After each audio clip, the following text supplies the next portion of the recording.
জন্য পরিস্থিতি। বাঙাল মেয়েটির বিয়ে হয়েছে ঘটি বাড়িতে। সারাদিন সংসারের সব কাজ সামলে ঘটি বাটি মেজে সে যখন খেতে বসে সবচেয়ে অসুবিধে হয় তখন। এ বাড়ির মিষ্টি বেশি, ও বাড়ির বেশি ঝাল। মেয়েটি তাল রাখতে পারে না এসবের সঙ্গে। কি করবে সে? বেলা শেষে নিজের রান্না নিজেই করবে নাকি নতুন করে গড়বে নিজের সংসার? কোন বউ হচ্ছে তুমি আগে বলে দাও। আচ্ছা, আমি মিষ্টি বউ হচ্ছি। ঠিক আছে, পরবর্তী অংশটা সংলাপটা মন গড়া। আমি যেটা করব সবার মন জুগিয়ে চলবো। এদেশেও বাড়িতে বিয়ে হয়েছে, ওদের বাড়িতে বেশি মিষ্টি। প্রথমে বেশি মিষ্টি দিয়ে রান্না করব, তারপর সেখান থেকে একটু ঝাল, আস্তে আস্তে বেশি ঝাল, এই দিয়ে সবার টেস্টটাকে বদলে দেবো। বাহ, ভালো। কিন্তু সংলাপটা কি হবে? শাশুড়ির সঙ্গে তুমি মিষ্টি রান্না করে মিষ্টির থেকে একটু ঝাল নিয়ে প্রথম দিন এসছো, শাশুড়ি মুখে দিয়ে তো রেগে কাঁই, আমি তোমার শাশুড়ি হচ্ছি, চলো কি বলবে শুনি। মা, ভুল হয়ে গেছে মা। ভুল হয়ে গেছে মানে? তুমি জানো না আমাদের রান্না এত ঝাল পড়ে না? আমার ছেলে শোনো এই ধরনের রান্না খেয়ে অভ্যস্ত নয়।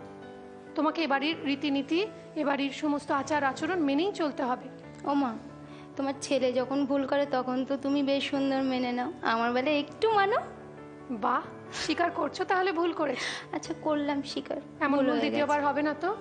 একদম না। অনিন্দিতার সিচুয়েশন হচ্ছে, ছোট্ট ঘরটা বড্ড ছোট। এই ঘরেই বউটি কাটালো আজ প্রায় 12 বছর।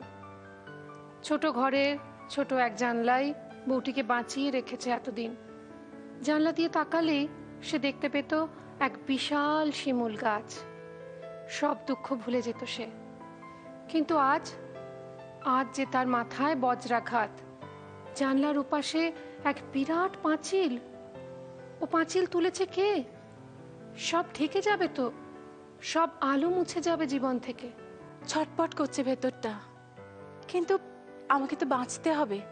আমাকে তো আবার নতুন করে সেই জায়গাটা খুঁজে পেতে হবে যেখানে আমি আমার সমস্ত দুঃখ, সমস্ত বেদনা, সমস্ত যন্ত্রণা ঢেলে দিতাম। হ্যাঁ, আমি পেয়েছি। আমার জানলার ফাঁক দিয়ে যে এক টুকরো নীল আকাশ দেখা যায়, ওটাই আমার এখন মুক্তির জায়গা। ওখানে যখন শরৎকালের পেঁজা মেঘ দেখব, তখন মনটা বাচ্চা মেয়ের মতো খিলখিলিয়ে হেসে উঠবে। যখন আবার বর্ষায় ঘন কালো মেঘ, তখন ভীষণ রোম্যান্টিক আমার মন। যখন শীতকালে ঝলমল আলোয় ঝলমল করবে চারিদিক, তখন আমার মন ভীষণ মুক্ত, সব কিছু থেকে অন্য জায়গায়। আর রাতের অন্ধকারে আমি আমার প্রিয়জনের সঙ্গে গুনব আকাশের তারা। শ্বশুর বাড়ির সবাই ভালো, সবাই ভালোবাসে, কিন্তু আসল জায়গায় কোথায় যেন গলদ আছে। যাকে নিয়ে সে ঘর করে সে মানুষটি কেমন যেন, সঙ্গে করে কোথাও নিয়ে যায় না, কিছু কিনে এনে দেয় না, ভালো করে কথাও বলে না সব সময়। কিন্তু কেন? বউটি ভেবে কুল কিনারা পায় না। সে কি কথা বলবে স্বামীর সঙ্গে সরাসরি, নাকি স্বামী যখন অন্য কারোর সঙ্গে কথা বলে রাত্রিবেলা আড়ি পেতে শুনবে সেই কথা? কি বউ হবে ঠিক করে নাও। ভালো বউ। শুনি সংলাপ। তোমার সাথে আমার না কিছু কথা ছিল। কি কথা? না মানে, কালকে ভাবছি আমি তোমার সাথে কি তোমার সঙ্গে কালকে? কাল আমার সময় হবে না। বিয়ের পর থেকে তো তুমি আমাকে কোথাও নিয়ে যাওনি। কালকের দিনটা প্লিজ। কেন? কাল কি এমন বিশেষ দিন? তোমার কি করে মনে থাকবে বলো? কালকে আমাদের বিবাহ বার্ষিকী। হ্যাঁ, তো আমি ভাবছিলাম কালকে যদি আমি আর তুমি সকালবেলা একবার মন্দিরে। না না না না না না, ওসব কিছু হবে না। তুমি মন্দির টন্দিরে পুজো দিয়ে উপোস টুপোস করতে যেও না, খাওয়া দাওয়া করে নিও, আমার আসতে রাত হবে। সত্যি করে বলো তো, তোমার জীবনে কি কেউ আছে? বলবো কেন? বই গেছে আমার শুনতে। ঘুম থেকে উঠে দেখে বউটি, আজ কাজের বউটি সকাল সকাল আসেনি। বেলা গড়ায়, বাসন জমে রান্নাঘরে, ঘর দোর সব অগোছাল। কি করবে সে? অফিস যেতে হবে, রান্না করতে হবে, হঠাৎ কলিং বেল বেজে ওঠে। দরজা খুলে বউটি কাউকে দেখতে পায় না। পায় একটি সাদা কাগজ, যেখানে আঁকা বাঁকা অক্ষরে লেখা, নতুন বছরে আসবো না আর তোমার ঘরে। তার মানে খাতি এই পুচকেগুলো কে কোথায়?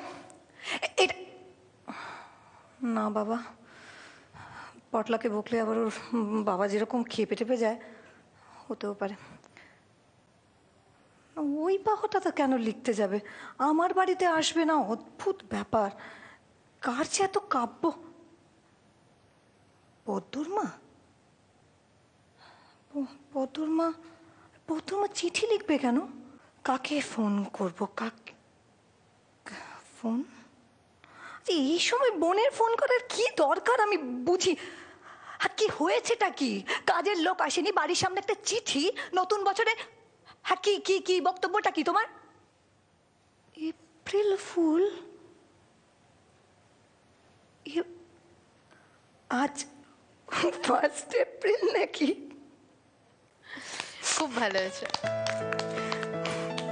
আজকে একটা জিনিস জানাতে খুব ভালো লাগছে যে জি বাংলার এই যে আয়োজন, এখানে আজকে শ্বশুরবাড়ির সবাই এসছে, সবার ভালো লেগেছে তো? একটু জেনে নি। ভীষণ ভালো লেগেছে। আজকে এই পর্যন্তই, আবার কাল চলে আসবো Pond's dream flower talc present Zee Bangla বর্ষবরণ 1418 নিয়ে। সবাইকে ধন্যবাদ জানিয়ে এখানে শেষ করছি। ও বাই দ্য ওয়ে, আগামী দিনে আসছে Pond's dream flower talc presents Zee Bangla বর্ষবরণ মহোৎসব।